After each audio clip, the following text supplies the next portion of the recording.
Hello, everybody. I'm Dave Solberg, managing editor of the RV Repair Club, but you knew that. So we are here to do our live event this weekend, or this week. And I see we got a whole bunch of people on already. We had kind of an interesting few weeks here. We have what's called RAGBRAI. It's the Register's Annual Great Bike Ride across Iowa. 17,000 bike riders start on the West Coast and go to the East Coast. They ride every day, and then they camp. They come in like locusts into a host city, they're calling it. And this year, my city was one of the host towns on a Wednesday night. And I got up Thursday morning and noticed that there was a full-sized coachman sitting not quite in my backyard, but just off into a vacant lot off to the side of it. We're in a subdivision that has a couple lots left over. And thought, well, that was kind of interesting. Tents all around it and stuff. And then Thursday night, it was still there, which sometimes they spend an extra day at the friends or whatever. And then Friday morning, it was still there. And noticed that people were walking around and looking underneath. And there's all of a sudden their towed vehicle, their Jeep, was in the front. And whenever you've got a vehicle that's supposed to be in the back and it's in the front, that usually means there's something wrong. And so I walked over there and found out that their batteries were dead. They had gotten, the guy said, well, it can't be. I just put new batteries in before we left for this trip across Iowa. And so I looked at them, and they were rated by cold cranking amp batteries, and they had gotten them at O'Reilly, and they were not deep cycle batteries, and they had being charged several times, were no good anymore. And so they ran uptown, and I said, get 2 deep cycle batteries. Don't get start batteries, get deep cycle batteries. So they ran uptown and get a couple new batteries. They came back and said, it still doesn't work. Like, okay. So we went over and looked at it, and they put 2 batteries in, 12-volt batteries, but they hooked them up in series, meaning positive to negative. So now they had 24 volts instead of 12 volts.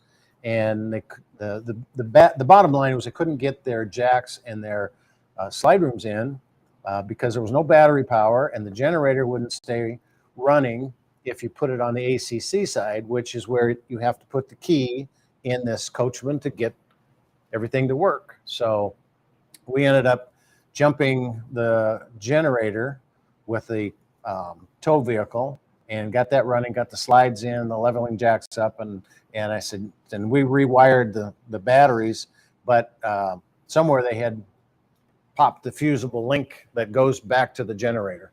So the moral of the story is, or like my friends would say, land the plane, David, that you can't always trust the kid behind the counter at a parts store.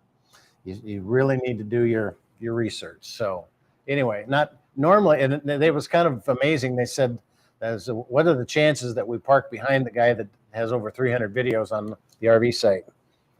I said, normally I have to go somewhere to do repairs, not just walk out my back door. So Sandra Reed is our first one up. And Sandra, this actually came from August 2nd, but I'm going to read it anyway because it's a good one. She needs help with her kitchen faucet. They've switched out the faucet in the kitchen with no change. The pressure is great everywhere else. And so if you have done that, and I guess one of the things, you switched out the faucet, so you know it's not the screen inside or actual mechanism in the faucet itself. Somewhere then you have got a line that's pinched in there.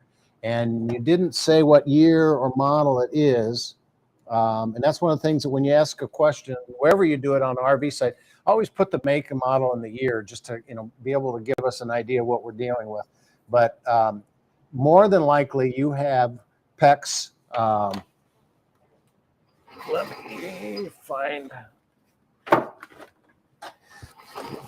PEX inside your RV. Do I have it? No, I do not.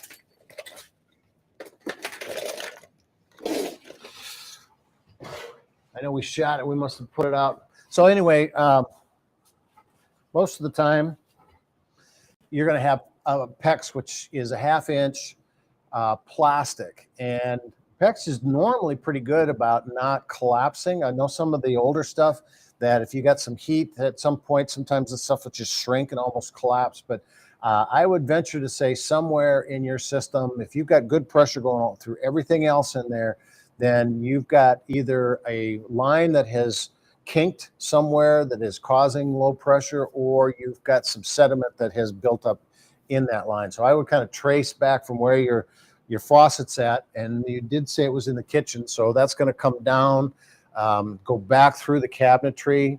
And again, not knowing what kind of a unit you have, if you do have a basement model, then it will go underneath the basement into the water pump that's generally going to be right by your water tank, your freshwater tank. So I would backtrack those and find out somewhere you've got a line that's not getting the water through it.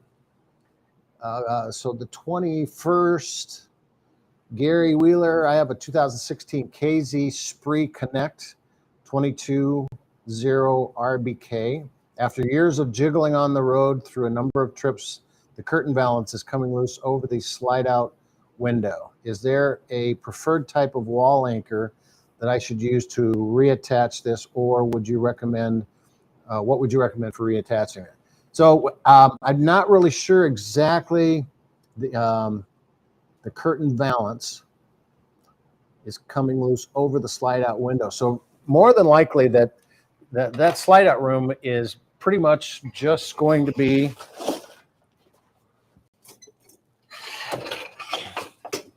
material like this. So you will have fiberglass on the outside, 2016. So then you would more likely have Luan here, and your fiberglass may be different than this. This is a Winnebago. It's a one-piece fiberglass skin. It could be Mesa, Rib, but you'll have block foam insulation, Luan inside here, and then that Luan will pretty much have like a wallpaper. I doubt you're going to find much framework, because like if I screwed into here, I'd have a really good frame to screw into. So most likely you're going to be going into an 1/8-inch wallboard and styrofoam. So now that I pulled all this stuff out, I can't get back up. So what I typically do is I would recommend, there's a couple of like the wing, small wing anchors that go into the inside of it. Sometimes you can even put those little screw-in things that will get more of a bite into those. So there's really no framework in there that you're going to be able to fasten that to. Another thing is the more you can get, span across there. So if you got two of them, two brackets, you got a lot of weight and bouncing on those two brackets. If you got four in there, you kind of distribute that weight a little more on that sidewall, and then you don't have quite as much problems with them coming loose. All right, Amanda is here today, and our drain pipe is leaking. We tried specialty tape and glue, but it's still leaking. How do we replace this? It's at the elbow. Okay, so if it's at the elbow, then pretty much what you're going to have to do, and what she's talking about, drain pipes can be either the drain pipe for the sewage line, can be the drain pipe for the gray water line, which is the shower, or it could be a drain pipe for the freshwater system, which they call them the low point valves. That's where you would drain the whole thing out. So I'm assuming that you're probably at the black water tank or the gray water tank. And those are just an ABS plastic. I have a sample of the valve right here that you would typically have in these units. But you're saying it's at the elbow. So what you've got coming off here, there's a connection that would sit on here and literally bolt on both sides of this and give you the main housing. And then it would have flanges, so you can do elbows, you can do connectors off in this way. Pretty much what you're going to have to do is cut that off, because it is glued just like a regular PVC pipe. They use the primer stuff first, the purple stuff, and then the adhesive, and they're glued in. So probably somewhere you've got a crack in that elbow, and I would say that you're going to fight and fight and fight to try to keep that from leaking with any kind of a tape or adhesive or glue and that kind of stuff, because it's just going to kind of keep moving in there as you go down the road. So you're pretty much going to have to cut it off, get, before and after the elbow, and then be able to, you might even have to put a coupler in there if it's too short and you can't bring that other pipe into it. So not an easy thing to do, but you might be able to tackle it yourself. If you've done a little bit of PVC pipe, drain pipe stuff in residential, it's not too much different, just bigger. You're going to have probably a 3-inch on the black water, an 1.5 inches on the gray water, just because it doesn't have a lot of solids in it. Tom Price says, hello, I have a TST tire monitor system on a 39 Riverstone and found the extender for it in the front bin, but still not getting anything on my monitor in my truck. Just wondering where I could move it to get reception in my truck. So what he's got, he's talking about the tire pressure monitor, is TST systems, and it is a screw on to the valves of your trailer, and then it sends a signal, and you've got a receiver that is up inside the truck. And I'm not sure, you said 39 foot. You found the extender for it in the front bin. Okay, so what it has is, typically when you start getting 39, 40 feet on a truck or on an RV, even at 39, I bet it's 42 feet by the time you really measured from point A to point B. And so that signal needs to be boosted in most cases for those that receiver to get the signal from the actual units themselves. And so TST makes a booster, and it's just a small little thing, not even this big. This happens to be a hotspot, but it's just a small little booster, that transmitter, and you need to get power to that. So that's the first thing I'd look. He said he found it in the front bin. Is there power to that, 12-volt power, to be able to boost that signal up to the front of it? And you might need to find a way to get that booster even further up. I guess the first thing I would do is verify. It sounds like that you bought this used, because if you found the booster, then somebody else put it there. You've got a little battery in each one of those monitors that are going on your tires. So is the battery good to start with? Bring your receiver back further and find where is the point that you get a signal, and those work, because they can be changed out. And I would recommend going to TST systems. Let me see if I can get the TST system.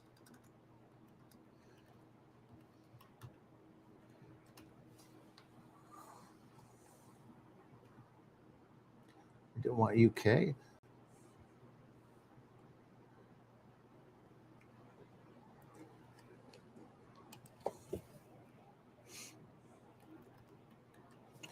TST Systems Tire Monitoring, and they are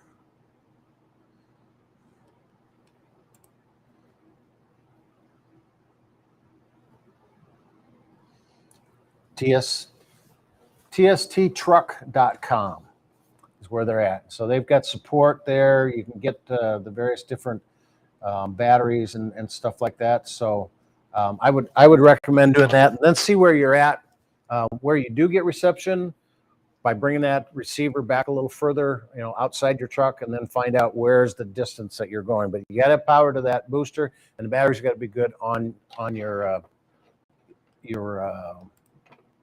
tire monitor that's sending the signal. David, I'm having trouble with the internet reception. I have a 2020 Jayco Red Hawk, and it does have a booster. How can I do better with my reception?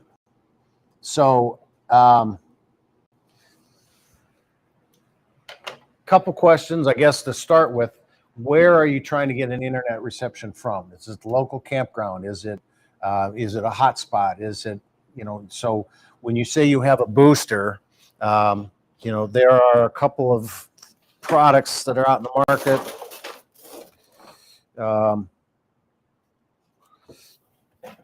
Let's see. I have one here from King. I used one from Netgear.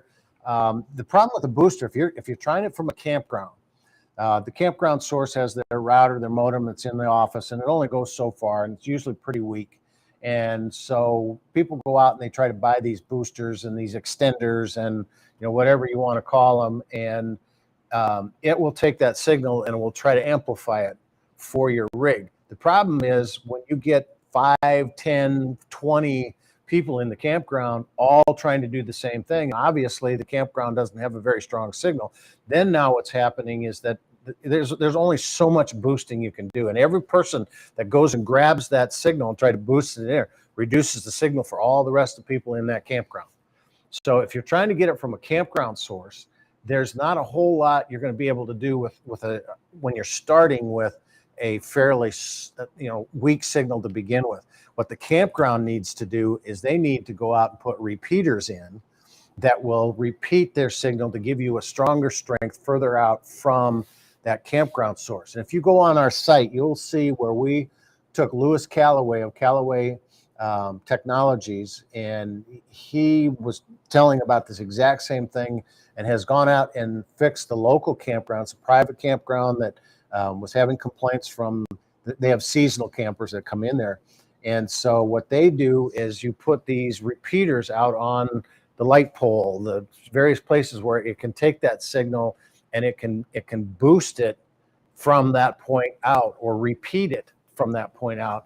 And then you get the stronger signals further out. So the more people using those routers or those boosters, extenders, repeaters, whatever you want to call them, it works fine for somebody like if you're in your house and you've got the modem down in the basement and 3 stories up, you want to get a better signal, you're the only one using that. So it does work. Like in our case right now, my modem's up in the office, and it's a Netgear, and so we're down in the studio. It's in the basement that's got a cement floor between the two, and the signal was very, very weak, and we were having some issues with the signal getting back and literally stalling. And so we put King Controls booster down here, and it pulls that signal and it boosts it, and we have had no problem since. We're the only ones using it. So that's what you're doing. The thing that you can do, I guess, to combat that, I guess, is to get your own hotspot. But campground offers free Wi-Fi, but then that's been the big issue, is they could say we have free Wi-Fi. They don't say we have a really good Wi-Fi signal. And a lot of those campgrounds aren't going to spend the money to put those repeaters out, unless you get a clientele like here locally that comes and stays for a long period of time. Most of the people are going to come, they're going to stay for a little while. You probably never see them again. So anyway, I would say try to find a hotspot. I am a big fan of TravelFi. This is one that Pace International is running. You go TravelFi.com, and it's spelled a little weird, Travel FI. And so this one, you can buy data plans from 1 gig all the way up to 100 gigs. You can buy just the times that you need it. So if you're only camping for 3 months, you can run a 3-month, just a repeat, let it go, or just renew once a month for what you want. The rest of the time, you can let it sit dormant. There is an activation fee, but this uses the top 5 or 6 cell providers. So it uses, if you're traveling around a lot, this is a good one because it'll take Verizon when it's strongest. It'll take US Cellular when it's stronger. I've used this all over the country, and it's been wonderful. So kind of depends on what internet you're trying to, boost here. And, there are some options to get better reception out there. Winegard has a lot of options as well that you can do some boosters with that.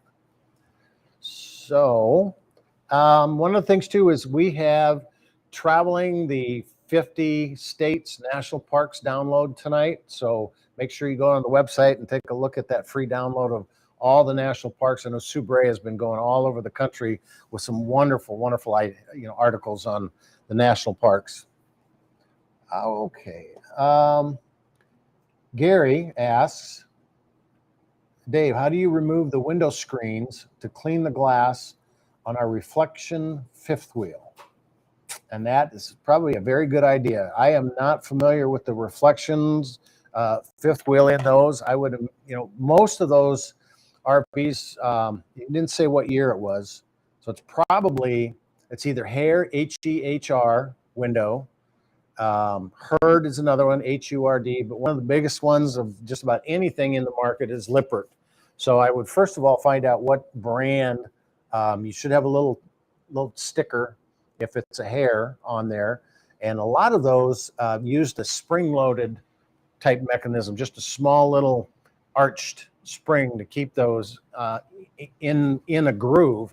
So check and see if you can see any of those little clips or little springs anywhere around that, and you might be able to take them off. But if you can give me the make, the model, or just at least the make of that thing or a picture and send it in, put it on our Facebook, or some point in time I can do a little bit more research and we'll find out how to do that. Alice asks, my backup camera works when backing up, but while driving, if I hit the camera button on the radio, it doesn't work. Any ideas as to why? I guess, and again, it all depends on, what brand of a backup camera do you have. There's Sony's, there was K-Vision, I think Lippert has their Furrion one as well. And most of them, it'll come on automatically when you put it into reverse. When you put it into drive, you have to hit a certain button on it. And you say it works when it's backing up, but if I hit the camera button on the radio, it doesn't work. And so it must be a Furrion that's going through it. So I would recommend, there's not enough information here for me to dig into it far enough, but if you can get the make of that camera model, Lippert has a phenomenal customer service department. You go to lci1.com and go into their support and call that number. Matt and the guys down there do a fantastic job, but if you can get us more of that information too, we should be able to dig into it a little bit. My guess is that, somewhere you've got a wire probably that has become disconnected from that. Oh, it's more of an override because a lot of people don't like that on when they're traveling. Pat says the overhead air conditioner would turn on and immediately turn off. Wait 2 seconds and it would start again and stay on. Factory said a burned out part capacitor and replaced it, but now the AC is doing the same thing. Someone said it might be the motherboard. So I guess, this one's a very difficult one to diagnose without being able to get up on top of the roof, put a multimeter on it, an ohm meter, find out what kind of amp draw it is getting. That's my biggest thing on this one, is that you need to get somebody up there to put an amp meter on it, and when it starts up, what's it doing? Initially when those things go in, they kick in, they can go up to 52 amps, immediately. And then some of that stuff just can't take that kind of load. And there's so many, the first thing I check is what is your voltage that is coming from the main pedestal. Make sure that you're up into the 120 volt range and you don't have low voltage to start with. Is your filter clean, and your evaporator coil, because when it pulls that air in initially coming up, it's got to be able to come a nice even flow through there. And if you've got first of all, a filter that's in the return air grill, and then you've got the evaporator coils that are on the front part of it. If those are dirty and the air's not coming in, the amp draw is going to spike right away and it's going to knock itself out, and then it's got a little reset, and that might be part of it. So you're pretty much going to have to get somebody back in there with an amp meter. One of the things that I would recommend is take a look at the Soft Start RV product too, because that is a product designed, you don't have to cut any wires. It's very easy to install, but it reduces that amp draw to like 14 amps. I mean, almost 10 times. So it doesn't have a tendency to do some of those spikes and things that cause little gremlins here and there. So unfortunately, I can't give you a concrete. I'm 0 for 3, I guess, right now on these. But a lot of the stuff, until you get in there and you can literally put a meter on it and see what it's doing, what's the ambient temperature, what is happening to these other components. Motherboards are really hard to diagnose. So I don't think it's the motherboard. If it's actually working, after that initial one, I think it's something in that initial amp draw, and it could be capacitors. They start to get weak. They even do higher amp draw. So, the thing with the smart soft start RV is that, you're looking at spending $350. If it doesn't fix it, you're going to go, wow, I just wasted $350. I don't believe that, because you put a soft start RV in that, you can run it off a 20 amp service in your home. You can run 2 roof airs off a 30 amp service. You can run it off a smaller generator. And again, I don't know what RV you have, but I think they're a good idea. You'll get a $30 off discount if you go to the RV store. We got a link for that in there. So anyway, check your amp draw. Gary says, my remote drain valve for my black water tank in my fifth wheel feels like it is not quite closing all the way, and it does leak a little out the main drain. How can I clear up whatever may be caught in the drain valve? I assume it may be tissue paper. There are several products that are out in the market. I would first of all start with Tank Blaster by Thetford. I would also use that liquid holding tank deodorizer. Those are the two that I would start with. Tank Blaster is probably the best one right away. And then when you store it in the wintertime, put a little of the valve drain in. I think you only have to do about pour 1/5 bottle into each holding tank. Sticky valves, pour 1/5 bottle into each holding tank. So, it could be two different things. It could be that your valve here does have something stuck and it's giving you a little bit of an issue. The other thing could be that it's not quite closing, because if it's a remote valve, you don't have this handle right here. What you've got is you've got a cable that goes to the other side of your RV, and that cable could be stretching, and so it's opening about this much and it's closing about this much.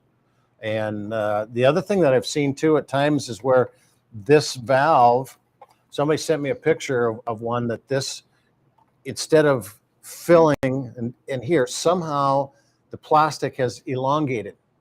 So even when it's closed, there's a gap at the top of that, or top of here. And so, I would start by checking your cable, and just seeing, and the only way to do that is to crawl underneath and get back to the other side.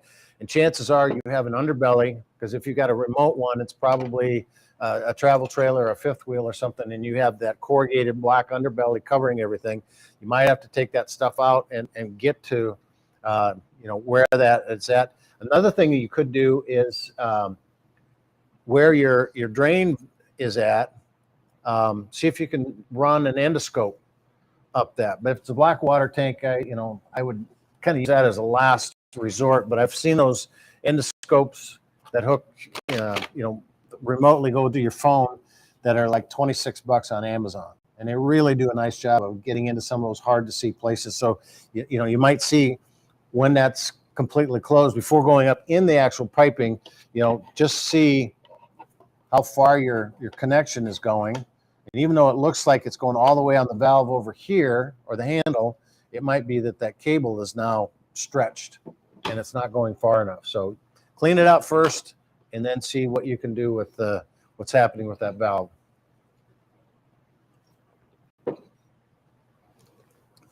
Okay. Pat again says the AC finally quit and I could smell burn.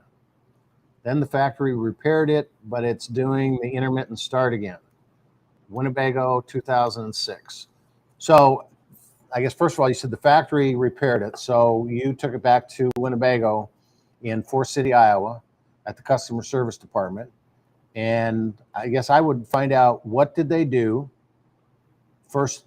What did they fix? What did they replace? And if it's doing the intermittent startup thing again, then they didn't fix it. So somehow, which is very unusual, but I would call customer service to start with, get their owner relations department, get it documented, what happened, and then we're gonna have to get back in with an amp meter and figure out what's going on with that, because it's I wouldn't accept that. So Katie says, welcome everybody, send in your questions. Thanks, Katie. We did talk about the download. So 50 states and the state parks. Rudy says, my dad has a wolf pup that the refrigerator, domestic, gas, and electric works fine on electricity, only when connected to 30 amp, but no at 120 AC and not with gas. Okay, so it works. The domestic refrigerator works. Gas and electric work fine on electric only when connected to 30 amp, but not at 120 and not with gas. But no at 120. So I guess I'm trying to just figure out, it sounds like when you're plugged into shoreline power that the refrigerator runs fine, gas and electric. But when you're not hooked up to one AC, to a shoreline power, it doesn't work on 120 volt and not with gas. So if that's the case, if it only is working when you're plugged into shoreline power, then that tells me that your RV batteries are no good, because no matter if you're working on 120 volt or you're working on gas, and if you're not plugged into 120 volt, your refrigerator is not going to run on the electric side. Most of the refrigerators, and I'm not sure with the Wolf Pup, but most of the refrigerators absorption are 120 volt or LP. A lot of them have gone away from the 12 volt side because it didn't do much more than just keeping the door shut, but it would run the batteries dead in about 2 hours. So you got to find out, first of all, do you have a 12 volt mode on that refrigerator? If you do, and it's not working when you're not plugged in, then again, I go back to the fact that it really seems like those batteries are dead. Because when you're plugged into a 120 volt source, like a distribution center, so here is our distribution center, and when you are plugged into a campground source, this is a battery charger. It's called a converter. Now, some of them have them separate. I think your Wolf Pup would have one very similar to this. So you've got 120 volt power working through this here, but even on 120 volt and on gas, it needs 12 volt power from the house batteries to open the gas valve, to run the monitoring panel, to put power to the thermistor. So when you're hooked up to shoreline power, that converter kicks in at 13.2 volts. It kicks in at 13.6 if your batteries are down, and then it drops to 13.2 when you're in there. So you always have battery power. Even if your batteries are shot in that Wolf Pup, you will still have 12 volt power from the converter when you're plugged in. So when you unplug that thing, and if your batteries are no good, then that refrigerator is not going to run. And more than likely, most things in that thing aren't going to run very well as well. So anyway, a little more clarification maybe on what's working when, if that doesn't help. Bill says, we have HWH levers with the joystick controls. I need to replace the board under the center joystick. How can I safely remove the center joystick from the black disc above the circuit board? So what he's talking about is that HWH leveling jacks down on the floor, they have a black plate that has a crisscross in it. We took one of these off from the there's a 2003 Winnebago Brave. We put new flooring in it, and we had to put new stuff up in the drivers and passengers compartment. And so there's 4 screws on each corner of this plate, and you have to unscrew the joystick knobs that will come up. So you got basically three levers. You got the 2 that spring out to activate the fronts and the back, and then you've got the center one that will go in that crisscross area. So if you take those 4 out of that plate that's on there, and then you should be able, with that ball off, you should be able to pull that plate off. You still have to, if I remember correctly, you still have to do a little bit more maneuvering on that. But another thing you could do is HWH has a great website with the service manual on there that should show an exploded view of that, because I don't think there was anything else underneath it that I needed to remove to get that out of there. So, yes. There's a question from a lady named Dawn. Her question is skipped, I think, on accident. 2004. Coachman Concord Class B. Yes. I want to remove the heavy TV from. Yes, that one. I have it here. Oh. Sorry. Okay. So Don asks, how did I? Oh, I skipped. That's why I skipped. How did I do that? Don asks, Coachman Concord Class B 2004, I want to remove the heavy TV from the overhang in the front. I can't figure out how to budget. Most of those TVs, and I'm not familiar with the Concord Class B, but most of the TVs that are up in the overhead compartment in those are going to have a trim piece all the way around the outside that kind of covers the over a little bit. So the TV won't come completely out because of this frame basically that is on there. And you should be able to look and see that it looks like there's the little pegs or little round dots that cover up the screws that are holding that on the front. So the first thing you got to do is get that faceplate off. Now, some manufacturers I have seen put a plastic shroud around it that you need to pry off. It's just got little clips on the backside that pop into it. So once you get that frame off, you should be able to take a look. Most manufacturers after that point will put some kind of a strap that from the TV back into some kind of a support area. Now, Winnebago mounts theirs in steel brackets. Very few other people do that. I have never seen Coachman do that, but again, I have not worked on very many Class Bs on that Concord. But once you get that front shroud off of there, you should be able to see whether it's a strap that's screwed to the side of the TV, or if it's literally mounted in steel plates, and then you'd be able to take the bolts off of it. So get that off, and you should see it. Patty asks, how can I really clean out the gray water tank on a 17-year-old RV, 2006 Winnebago Voyage? And I go back to that tank blaster. You know, whether it's black and gray water, you know, it is something that that I've used at quite a few different places when I had some really smelly stuff. But you know, it's pretty easy to do for a gray water tank. You pour the granules into the sink drain and rinse the granules down the drain with running water. Completely fill the holding tank with fresh water. You could, you know, I would also say you could do it through the shower. The sink drain may be a little harder for it to get. It's got to go through the P-trap and get everything. Whatever's closest to that gray water tank, I would say do that. And then let the solution sit overnight. In the morning, drain and flush the tanks 2 or 3 times before doing it. So that would be my suggestion. Would be the tank blaster. There are other, you know, gray water odor control Thetford has. You know, a lot of times what most RVers do that I've talked to, you know, they kind of forget about the gray water tank.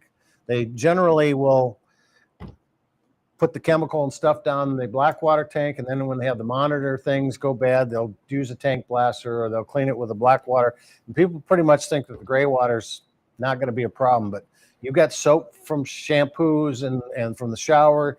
You could have some food scraps. You could have oil, or not oil, grease from cooking when you do the dishes through the kitchen sink. So, you know, there's some stuff that can get in there that can make it, you know, not as nasty as the black water tank, but you know, you do get some smell.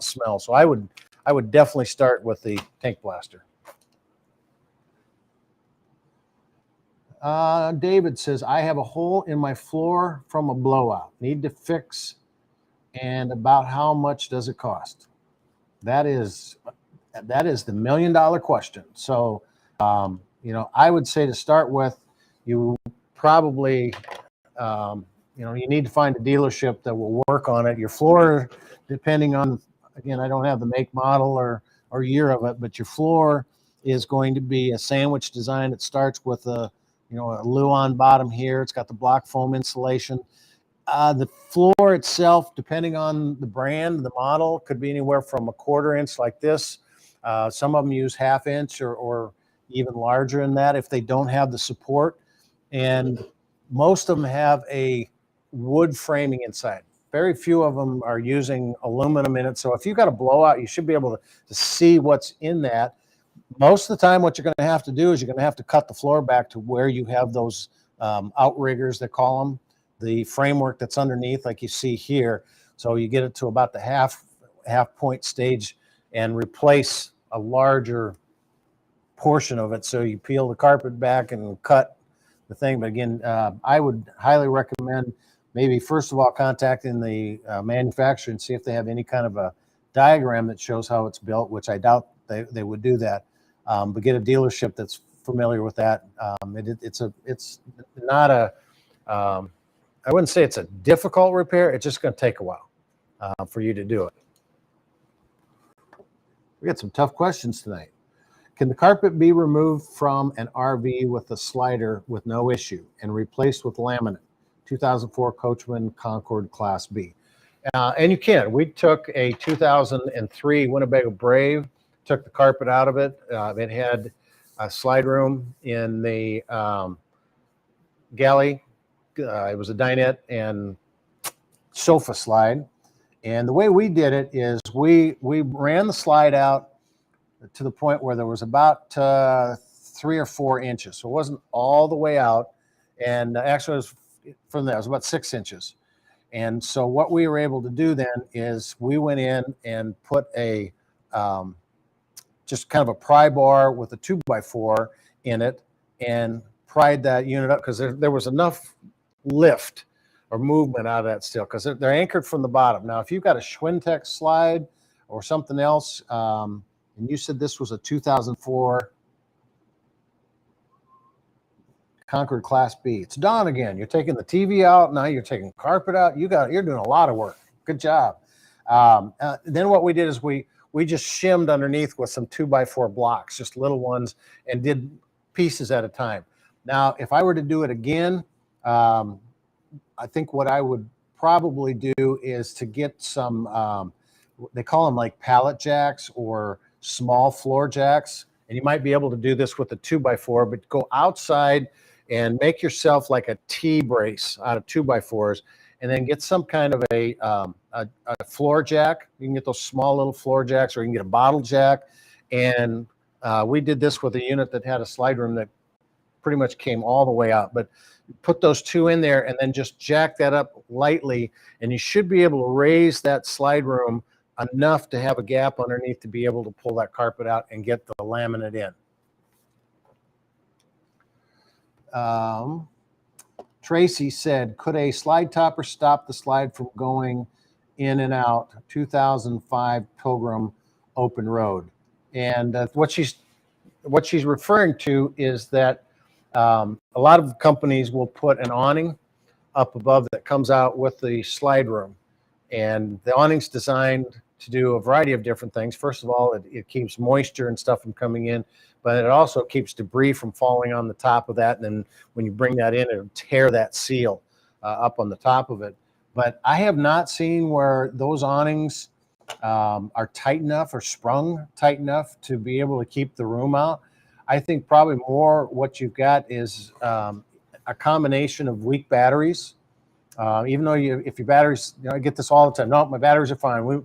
12.6.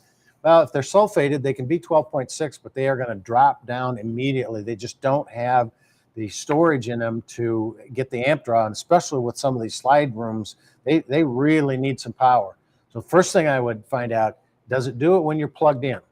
A lot of times you'll go to the campground and you'll drop the leveling jacks and you'll run the slide room out before you've cooked everything up outside. So if you're relying on those house batteries to do that, and they're sulfated, they're not at 100%, that could be part of your problem. Another part of the problem could be that you have, the seals and the gaskets, or even the mechanism needs to be lubricated.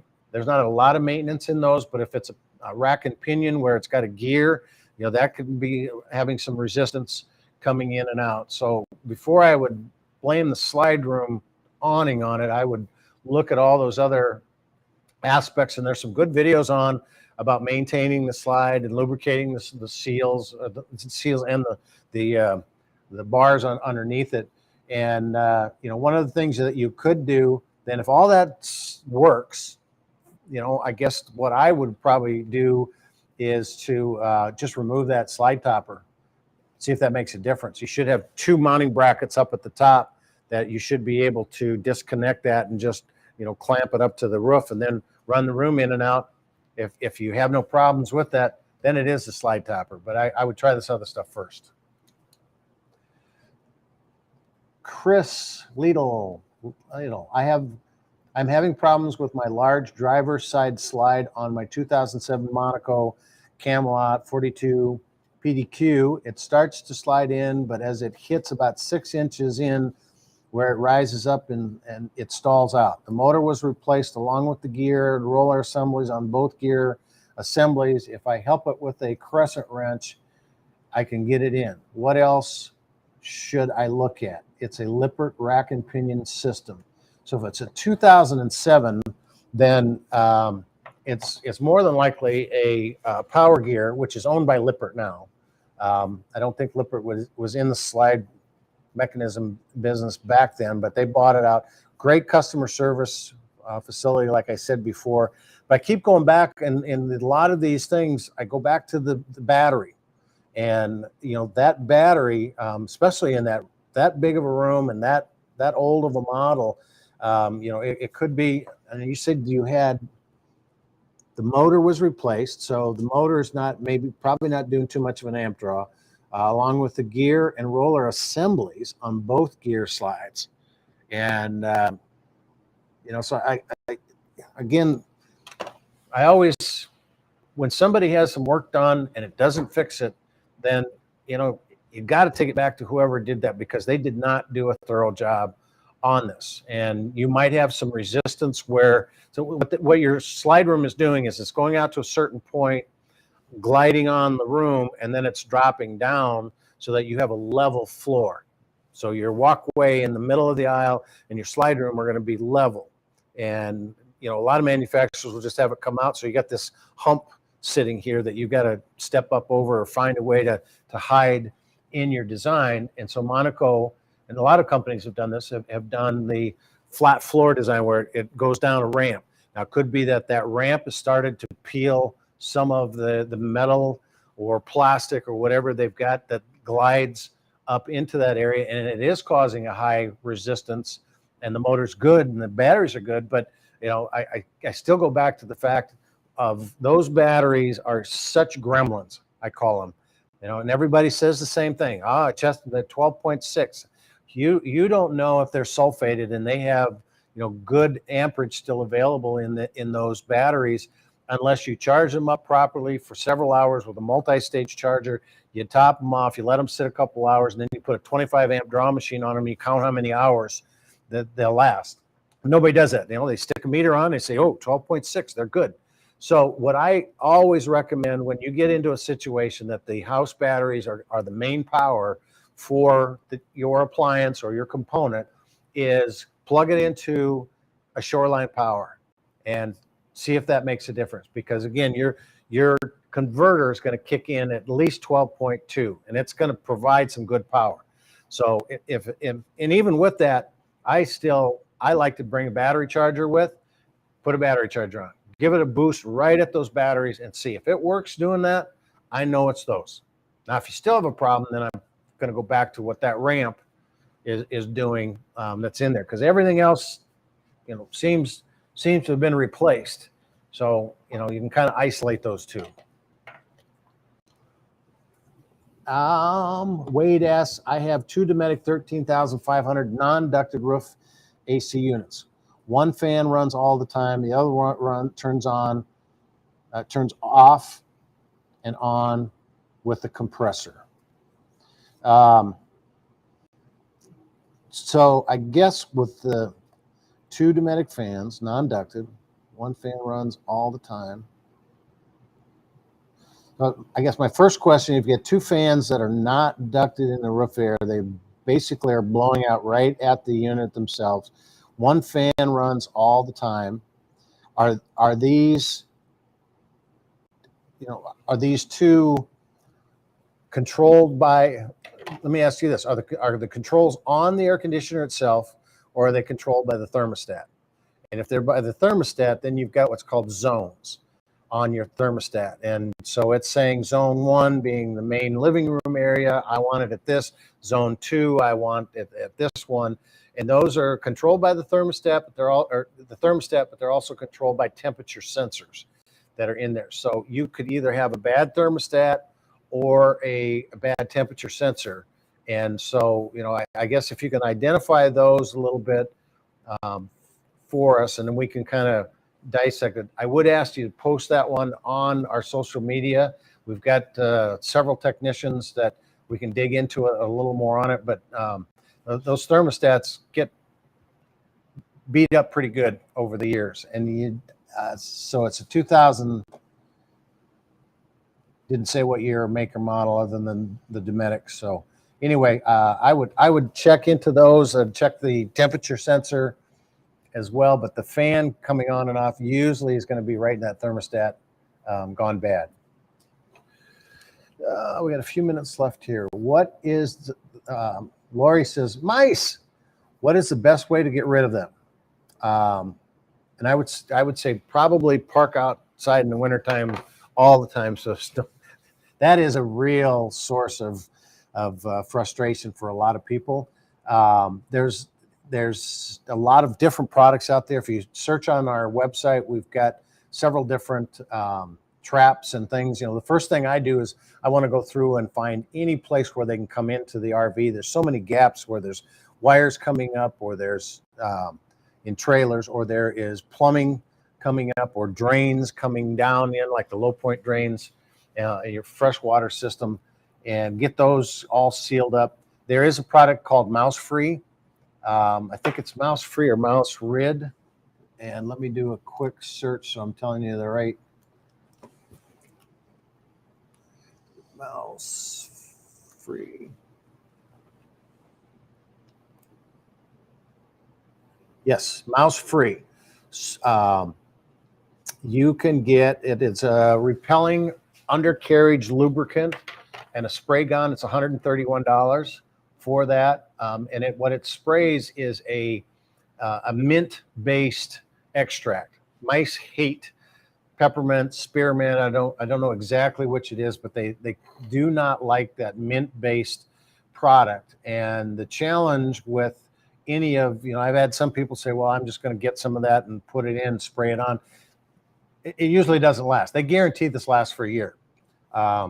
They've got a proprietary product in this, and I've talked with several different exterminators and people, and one of the best that I have used in a residential situation is a guy that came out, and in his spray he's got Teflon, liquid Teflon, and he says it's Teflon, and that's probably just a generic name for it, but the chemical that they use, or the product that they use to keep out, and we were doing spiders and stuff like that, it lasts and it doesn't dissipate on the surface of the house. And that's the same thing that they've got here. So I'm assuming it's some kind of a silicone type Teflon. I don't know exactly what it is. And Teflon's kind of gotten a bad rap now so it's probably not Teflon. But anyway, you got to have a component that will keep that mint extract from dissipating. Usually it's a week and it's gone. They guarantee it for a year. I have seen some people that have,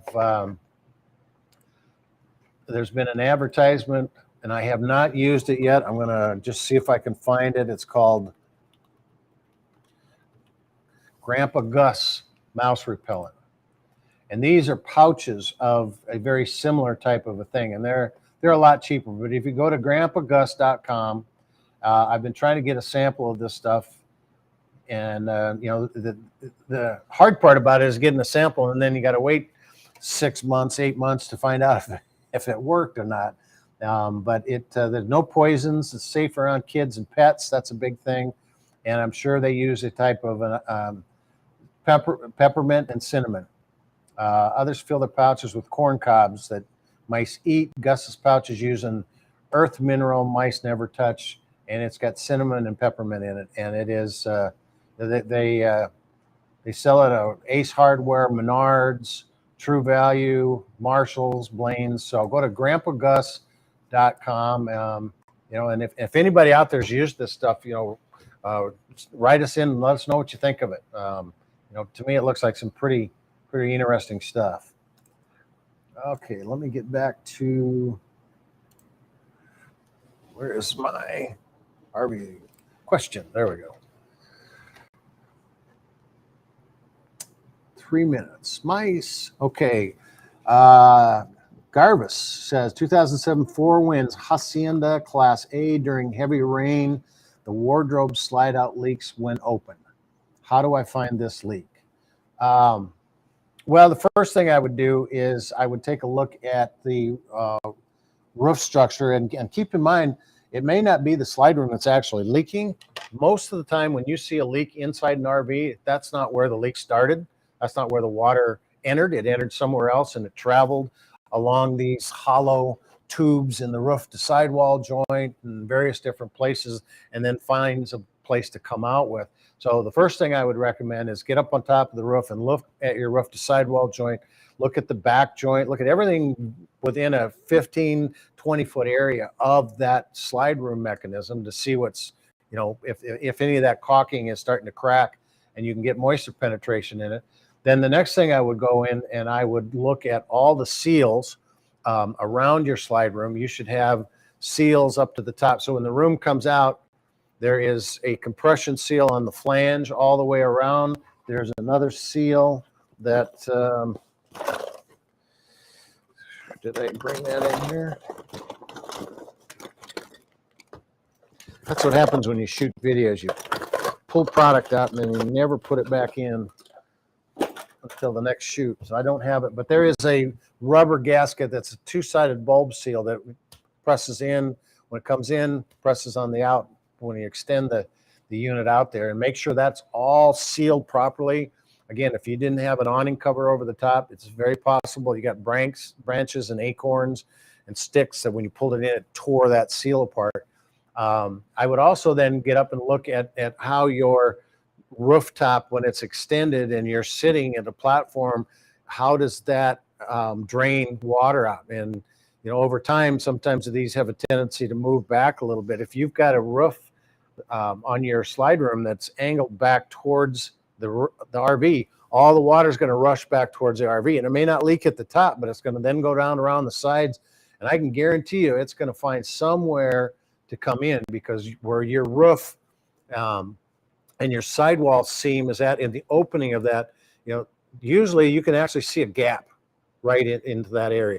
Same thing with the down. So if you got water coming back and draining down along those, you should be able to find that. So those are the things that I would look at. And then look at possibly putting an awning on the top of it. They're pretty easy to do. We do have a video that we put one on a Raptor. So Bob said, I had the same issue with my fridge. You were just mentioning what occurred was the grounding strap had come loose. Okay.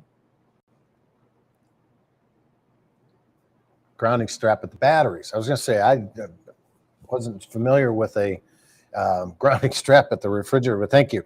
And that's one of the, again, I get back to these gremlins. I wrote a series of articles for RVTravel.com on gremlins, and one of the biggest one is grounding, 12-volt power. And you know, you've got the ground goes off the battery in these older models to the chassis, and they rely on all this framework to provide ground out to where some of your components are at. And you can get little cracks in these welds and all this kind of stuff. And if the temperature is warm, the crack will close itself and you'll get a ground. And then all of a sudden the temperature changes and it'll just expand enough to where now it doesn't work. Then you take it to the dealership, and now it does work. And so what we've always done when we have a problem with a 12-volt component inside the rig is we've taken a new ground wire, hooked it to the battery on the negative side, and dedicated line to that. If it works, we know somewhere in this maze of stuff, and rather trying to fight that rat tail, we just put in a new ground wire. Most of your RVs today are putting dedicated 12-volt ground wires from the bus bar of the distribution center to the appliance, rather than relying on some of the metal in the framework and stuff like that. Just too many issues. So we're gonna wrap it up here. We've got it's 5:02. One more question. I think I have a 95 bounder, this Jerome. It has a Dometic fridge tries to cool when outside temperatures are moderate. It works fine. However, in outside temperatures over 95 degrees, it is not all that functional. Interior temperatures in mid 40s or higher. Freezer compartment works okay. Local RV service shop thinks I'd get better performance if I move to a 12-volt compressor. That's a long question. Probably what is happening with yours, all refrigerators work at moderate temperatures pretty much, but it sounds like you might have a blocked cooling unit in the back side of that refrigerator. People bring their RVs to their house, they put them on the driveway, and they plug them in, and they want to get the refrigerator cooled down and the inside cooled down. They sit there for a couple days, but your driveway is going to be at an angle, and so that cooling unit can't get that solution back down by gravity because it's out of level, and it only takes 3% off level to do that. And then it starts to block, it starts to flake, and it'll start to block, and eventually it will quit cooling altogether because it can't make that cycle, and it can't pull the heat out of your compressor compartment or your refrigerator compartment. So the first thing I would do is I would try to add some fans. I would check the vent up at the top. Does it do it both on 120 volt and LP? You know, that way you can tell if it does it on both of them, it's the cooling unit. If it doesn't, then it's in one of those two operations. It could be the thermistor that's inside. It could be that you have a gap in your door.